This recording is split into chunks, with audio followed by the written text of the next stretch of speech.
Bom dia a todos os nossos amigos ouvintes do vlog do Código pela Villanueva. Eu estava acompanhando o vlog do Iago Martins, e em particular quando ele grava um vídeo negando a virgindade perpétua de Maria, e lendo os comentários no vlog das pessoas que participam e que acompanham os vídeos deste senhor, parece-me que o vídeo não foi publicado necessariamente para descobrir a verdade. Na prática, o que eu percebo é uma tentativa gratuita de espicaçar a Igreja Católica. E observem que muitos protestantes atualmente estão um pouco atordoados porque surgiu uma militância católica que, além de ter um conhecimento bastante profundo da história da Igreja, da patrística e da Sagrada Escritura, os protestantes não estão tendo uma resposta à altura às indagações dos católicos e, portanto, eles estão praticamente perdidos. Ou seja, Iago Martins, como o seu acólito Lucas Banzoli, porque eu estava analisando alguns argumentos relacionados à patrística, como também alguns comentários do Iago, nós percebemos que, longe de algum tipo de estudo aprofundado, na prática parece que o Iago Martins leu aquele blog do chamado Heresias Católicas, e já chega a ser até um tanto risível, porque para alguém afirmar que existe heresia católica tem que haver uma ortodoxia. Eu sempre falo isso. A heresia é sempre uma negação de uma verdade essencial da fé, ou um desvio essencial dessa fé, baseado numa escolha pessoal de alguém crer não aquilo que é verdadeiro, mas aquilo que lhe convém. Logo, quando alguém fala de heresia, a primeira coisa que tem que provar é se existe uma ortodoxia. E essa ortodoxia não vai depender em si da sua opinião particular. Essa ortodoxia vai depender dos fatos históricos, de como a igreja ou de como o cristianismo sempre pensou através da história. Então eu não posso chegar e dizer que em 2018 eu criei a conjectura de uma verdadeira ortodoxia, porque a ortodoxia é uma factualidade.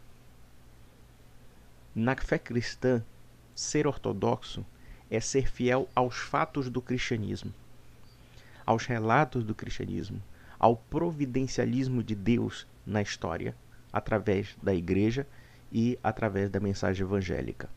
Então, quando alguém diz que a igreja é heterodoxa, então essa pessoa tem que provar a ortodoxia. E até o dado momento, fazendo essa pergunta básica, ou esse questionamento básico, nenhum protestante vai conseguir fazer isso. Justamente porque existe uma ruptura com a tradição. Existe uma ruptura com a continuidade histórica do cristianismo. E observem que essa ruptura não se limita somente à Igreja Católica. Até mesmo na Reforma Protestante existem rupturas e mais rupturas em que cada pessoa se acha mais imbuído de certeza do que outras. E quando nós observamos Iago Martins, que ataca a virgindade perpétua de Maria e, portanto, acaba quebrando alguns postulados dos reformadores, como Lutero, como Calvino, aí já nós percebemos a contradição básica da resposta desse sujeito. Mas a questão que eu quero analisar aqui é que, na verdade, essa militância protestante está um tanto desesperada, está um tanto assustada, porque eles estavam acostumados a pegar o católico de BGE, o católico que de fato lotou essas seitas, ou lotou essas igrejas. Por quê? Porque não havia a preparação teológica necessária para responder à altura aos questionamentos protestantes, ou então à propaganda de difamação protestante. Então vejam quantas coisas são difundidas contra a igreja, seja no âmbito da sua história e até mesmo da sua teologia, que na verdade não são a Igreja Católica. Na verdade, nós percebemos que existe uma propaganda de difamação e um espantalho sobre os católicos. E observe que o Iago Martins, sendo pastor, eu não sei nem se ele é pastor, bom, o pessoal diz que ele é teólogo, né?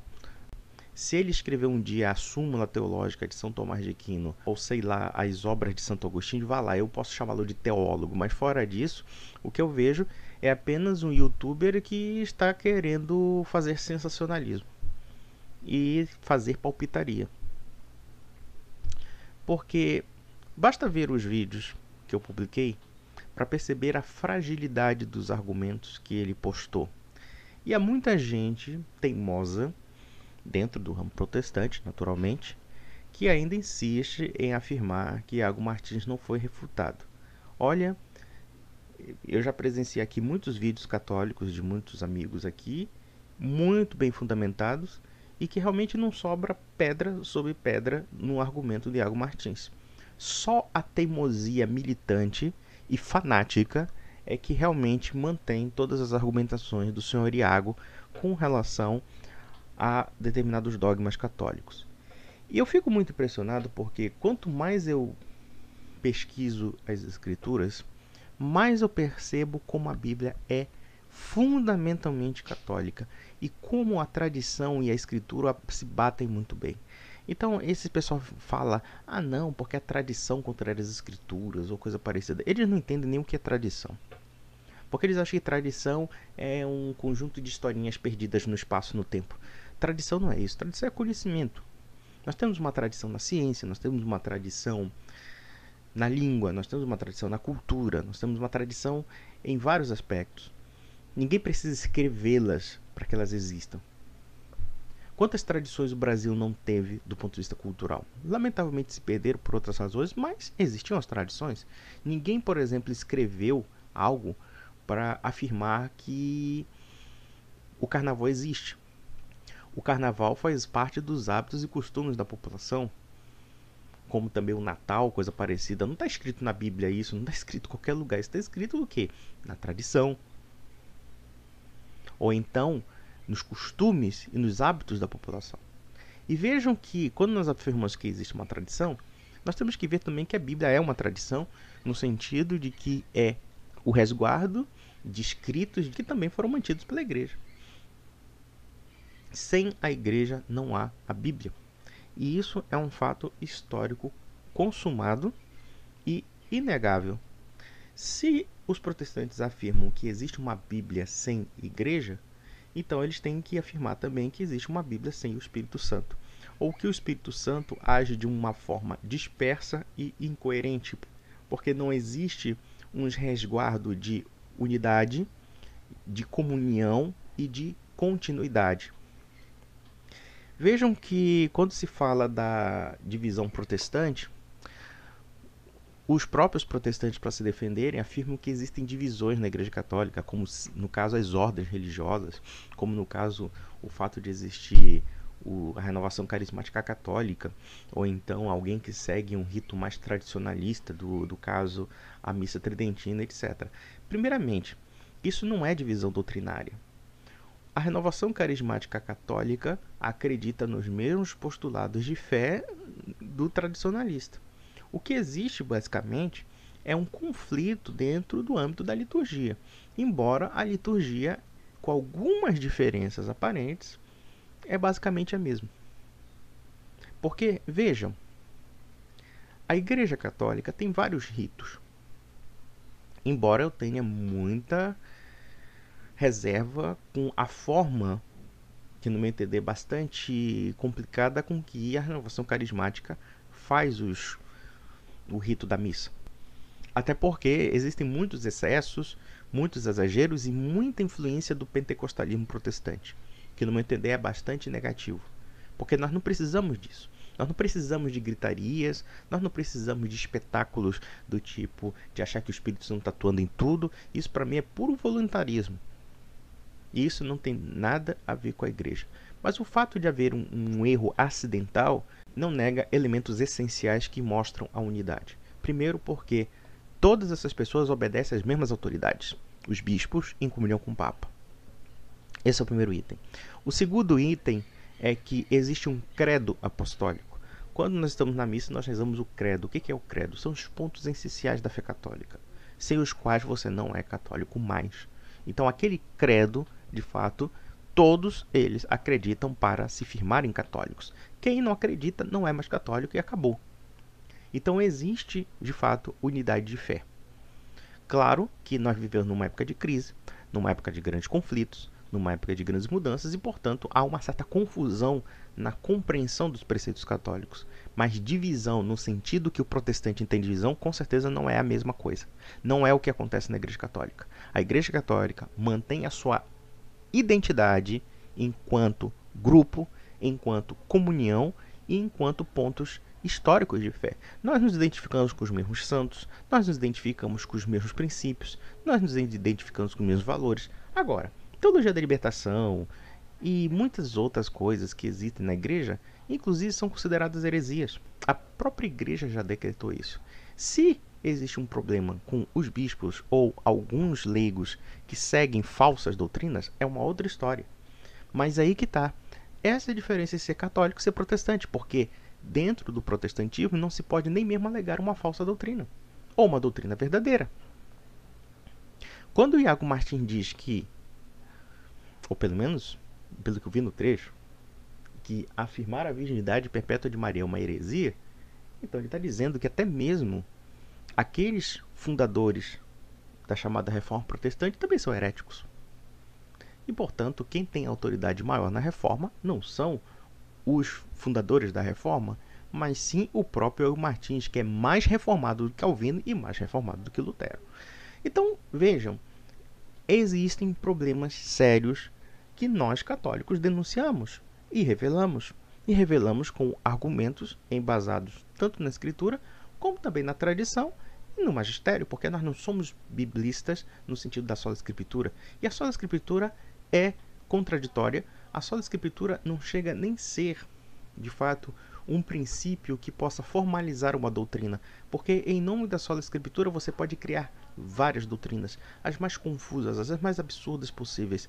E é muito curioso que protestantes, quando se sentem acuados pelo fato de que os testemunhos de Jeová, os adventistas e muitos outros, que são rupturas das rupturas dentro da Reforma Protestante, e quando eles dizem que esse pessoal não é suficientemente protestante da Reforma, vejam o fato de que mesmo os protestantes acham que têm o direito de aceitar os postulados que o convém dentro da própria Reforma. Ora, se vocês se arrogam a esse tipo de expediente, por que os adventistas não se arrogariam? Por que os testemunhos de Jeová não se arrogariam? Enfim, alardear a Reforma Protestante me parece mais uma outra tentativa de atacar a igreja do que necessariamente afirmar princípios. Porque o que parece é que há sempre um processo eterno de negação. E nada mais do que negação. E nada mais do que negação. E voltando aos comentários que observo no vídeo do Iago Martins, é basicamente isso. Só se limita a negar. É basicamente o desprezo pelos católicos. Os católicos são vistos com desdém. E o que é pior, toda argumentação serve para negar. Nunca serve para afirmar alguma coisa. O que muda substancialmente o fato desse pessoal ficar negando? É que de tanto negar, vão chegar a um ponto que perderão a fé. E foi o que de fato aconteceu com o protestantismo. O protestantismo criou a sementeira da sua própria destruição. E vejam que a crise da fé católica da atualidade, principalmente nos países católicos como Espanha, Portugal, Itália, é que existe um processo de secularismo e, no meu entender, isso foi um grande erro da igreja, no âmbito social e no âmbito político, foi ter dado espaço para o secularismo. Foi ter afirmado que agora nós vamos coexistir com essa nova situação. Não devia coexistir coisa nenhuma. O secularismo é inimigo da fé. Não tem ilusão. O exemplo da Europa é evidente demais para mostrar que o secularismo é incompatível com o cristianismo. É incompatível com uma sociedade católica. E que cedo ou tarde o secular vai ocupar os espaços da igreja. Como de fato hoje nós percebemos que a comunidade católica já não festeja mais como o centro da vida social grande parte das datas que antes eram comungadas pela maioria dos brasileiros. E por quê? Porque houve um processo de desagregação dessa comunidade católica, seja no âmbito dos valores, seja no âmbito das datas, enfim. para dar espaço ao quê?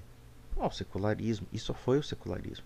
Mesmo com o crescimento do protestantismo, só que esse crescimento me parece muito confuso, porque quando surgem inúmeras seitas, inúmeras dissidências ou coisa parecida, nós não estamos percebendo o crescimento do cristianismo, nós estamos percebendo o processo de desagregação. Um processo cada vez maior de diluição da fé cristã. A fé cristã está se tornando incoerente na cabeça dos brasileiros. Só existe um resgate possível dentro da cristandade, eu digo não somente no Brasil, como na América Latina, é restaurar a fé católica. Não tem outra escapatória. Tem que moralizar o clero, como aliás essas crises que sempre acontecem na história da igreja, né? O clero relapso, muitas vezes corrupto, infelizmente, enfim, isso acontece, né?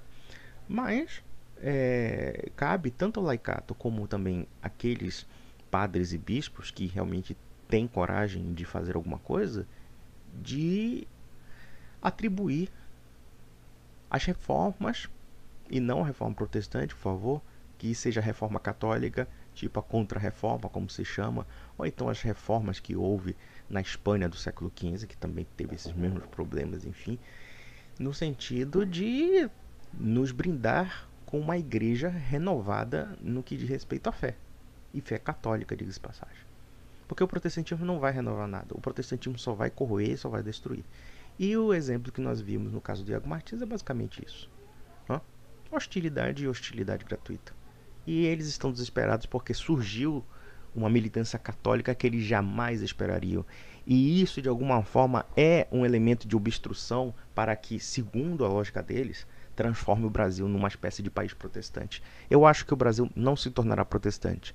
Ou o Brasil se torna católico e volta às suas raízes, volta à sua formação, volta à sua vocação pela qual foi herdeira esta nação, ou então vai cair no abismo secular. Então, meus amigos, um grande abraço.